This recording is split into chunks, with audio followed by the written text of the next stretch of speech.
Assalamualaikum warahmatullahi wabarakatuh. Sahabat, siapakah Abu Nawas? Tokoh yang dianggap badut namun juga dianggap ulama besar ini? Sufi, tokoh super lucu yang tiada bandingnya ini aslinya orang Persia yang dilahirkan pada tahun 750 Masehi di Ahwas, meninggal pada tahun 819 Masehi di Baghdad. Setelah dewasa, ia mengembara ke Basrah dan Kufah. Di sana ia belajar bahasa Arab dan bergaul rapat sekali dengan orang-orang Badui padang pasir. Karena pergaulannya itu, ia mahir bahasa Arab dan adat istiadat dan kegemaran orang Arab. Ia juga pandai bersyair, berpantun, dan menyanyi. Ia sempat pulang ke negerinya, namun pergi lagi ke Baghdad bersama ayahnya. Keduanya menghambakan diri pada Sultan Harun ar-Rasyid, Raja Baghdad. Mari kita mulai kisah penggeli hati ini. Ayahnya Abu Nawas adalah penghulu kerajaan Baghdad, bernama Maulana. Pada suatu hari, ayahnya Abu Nawas yang sudah tua itu sakit parah dan akhirnya meninggal dunia. Abu Nawas dipanggil ke istana. Ia diperintah Sultan untuk mengubur jenazah ayahnya itu, sebagaimana adat Syekh Maulana. Apa yang dilakukan Abu Nawas hampir tiada bedanya dengan Kadi Maulana, baik mengenai tata cara memandikan jenazah hingga mengkafani, menyolati dan mendoakannya. Maka Sultan bermaksud mengangkat Abu Nawas menjadi Kadi atau penghulu menggantikan kedudukan ayahnya. Namun, demi mendengar rencana sang sultan, tiba-tiba saja Abu Nawas yang cerdas itu tiba-tiba nampak berubah menjadi gila. Usai upacara pemakaman ayahnya, Abu Nawas mengambil batang pisang dan diperlakukannya seperti kuda.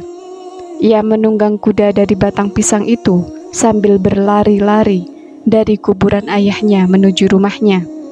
Orang yang melihat menjadi terheran-heran dibuatnya. Pada hari yang lain, ia mengajak anak-anak kecil dalam jumlah yang cukup banyak untuk pergi ke makam ayahnya. Dan di atas makam ayahnya itu, ia mengajak anak-anak bermain rebana dan bersuka cita. Kini semua orang semakin heran atas kelakuan Abu Nawas itu. Mereka menganggap Abu Nawas sudah menjadi gila karena ditinggal mati oleh ayahnya. Pada suatu hari, ada beberapa orang utusan dari Sultan Harun ar-Rasyid datang menemui Abu Nawas. "Hai Abu Nawas, kau dipanggil Sultan untuk menghadap ke istana," kata wazir utusan Sultan. "Buat apa Sultan memanggilku? Aku tidak ada keperluan dengannya," jawab Abu Nawas dengan entengnya seperti tanpa beban. "Hai Abu Nawas, kau tidak boleh berkata seperti itu kepada rajamu." "Hai wazir, kau jangan banyak cakap. Cepat ambil ini kudaku dan mandikan di sungai supaya bersih dan segar," kata Abu Nawas sambil menyodorkan sebatang pohon pisang yang dijadikan kuda-kudaan. Si wazir hanya geleng-geleng kepala melihat kelakuan Abu Nawas. "Abu Nawas, kau mau apa? Tidak menghadap Sultan?" kata wazir. "Katakan kepada rajamu, aku sudah tahu, maka aku tidak mau," kata Abu Nawas. "Apa maksudnya Abu Nawas?" tanya wazir dengan rasa penasaran. "Sudah pergi sana, bilang saja begitu kepada rajamu," sergah Abu Nawas sembari menyaruk debu dan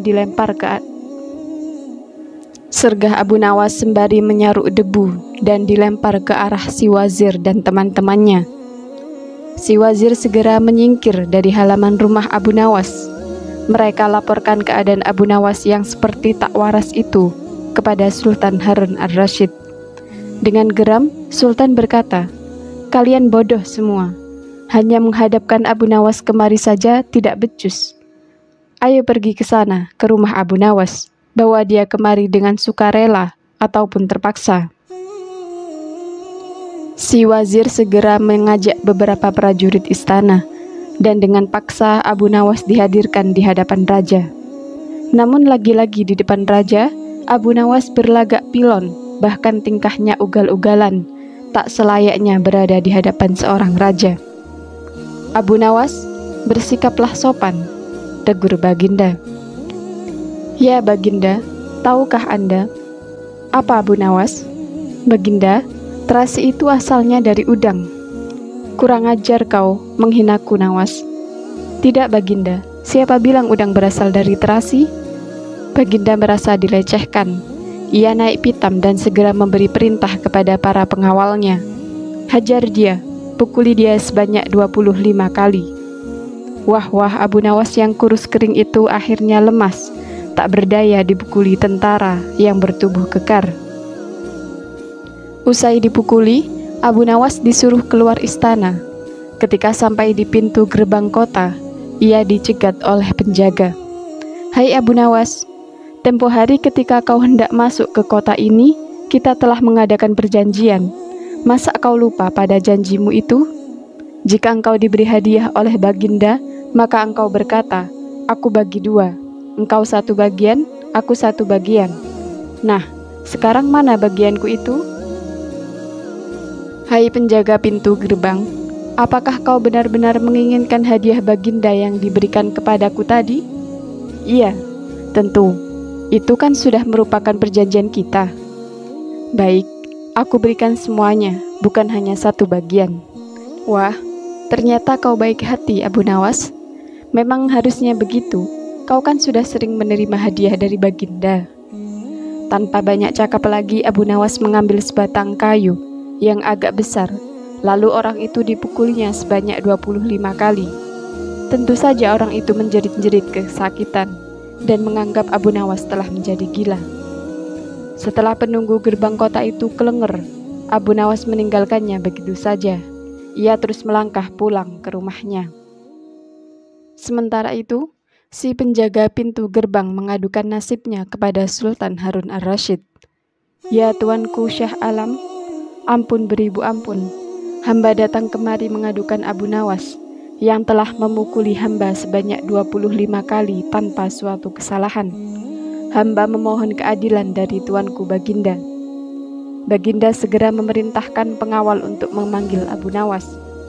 Setelah Abu Nawas berada di hadapan Baginda, ia ditanya, Hai Abu Nawas, benarkah kau telah memukuli penunggu pintu gerbang kota ini sebanyak 25 kali pukulan? Berkata Abu Nawas, ampun tuanku, hamba melakukannya karena sudah sepatutnya dia menerima pukulan itu. Apa maksudmu? Coba kau jelaskan sebab musababnya kau memukuli orang itu, tanya Baginda. Tuanku, kata Abu Nawas, hamba dan penunggu pintu gerbang ini telah mengadakan perjanjian bahwa jika hamba diberi hadiah oleh Baginda, maka hadiah tersebut akan dibagi 2, 1 bagian untuknya dan bagian untuk saya. Nah, pagi tadi hamba menerima hadiah 25 kali pukulan, maka saya berikan pula hadiah 25 kali pukulan kepadanya. Hai penunggu pintu gerbang, benarkah kau telah mengadakan perjanjian seperti itu dengan Abu Nawas? Tanya Baginda. Benar tuanku, jawab penunggu pintu gerbang. Tapi hamba tiada mengira jika Baginda memberikan hadiah pukulan. Hahaha, dasar tukang peras. Sekarang kena batunya kau, sahut Baginda. Abu Nawas tiada bersalah, bahkan sekarang aku tahu bahwa penjaga pintu gerbang kota Baghdad adalah orang yang suka narget, suka memeras orang. Kalau kau tidak merubah kelakuan burukmu itu, sungguh aku akan memecat dan menghukummu. Ampun tuanku, sahut penjaga pintu gerbang dengan gemetar. Abu Nawas berkata, Tuanku, hamba sudah lelah, sudah mau istirahat. Tiba-tiba diwajibkan hadir di tempat ini, padahal hamba tiada bersalah. Hamba memohon ganti rugi. Sebab jatah waktu istirahat hamba sudah hilang karena panggilan tuanku. Padahal besok hamba harus mencari nafkah untuk keluarga. Sejenak Baginda melengak, terkejut atas protes Abu Nawas. Namun, tiba-tiba ia tertawa terbahak-bahak. Jangan khawatir Abu Nawas. Baginda kemudian memerintahkan bendahara kerajaan memberikan sekantong uang perak kepada Abu Nawas. Abu Nawas pun pulang dengan hati gembira.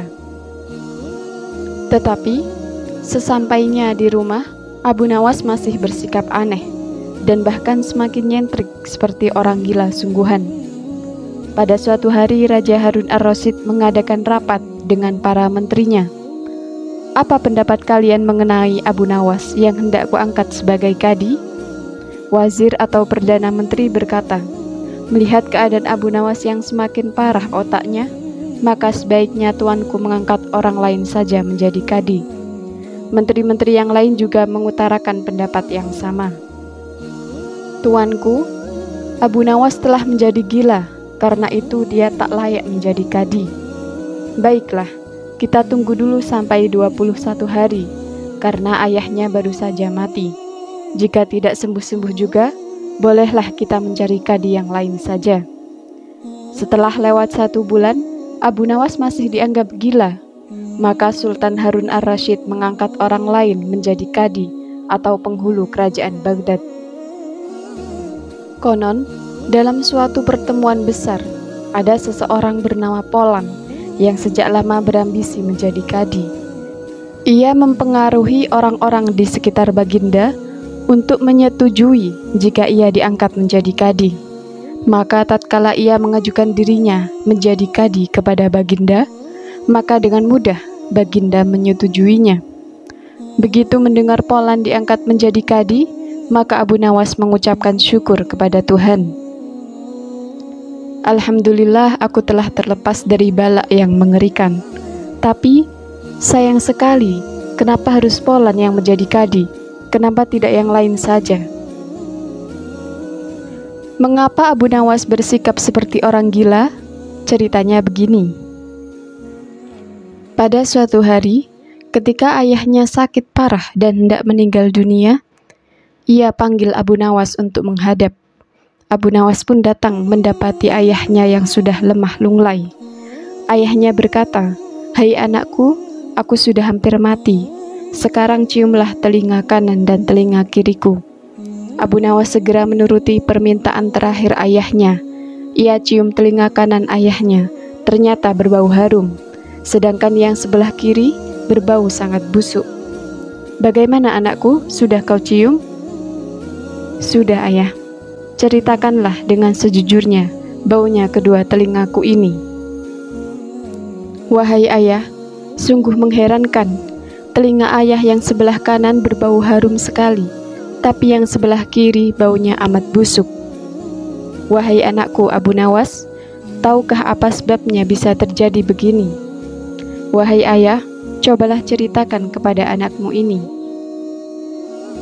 Berkata Syekh Maulana, "Pada suatu hari, datang 2 orang mengadukan masalahnya kepadaku.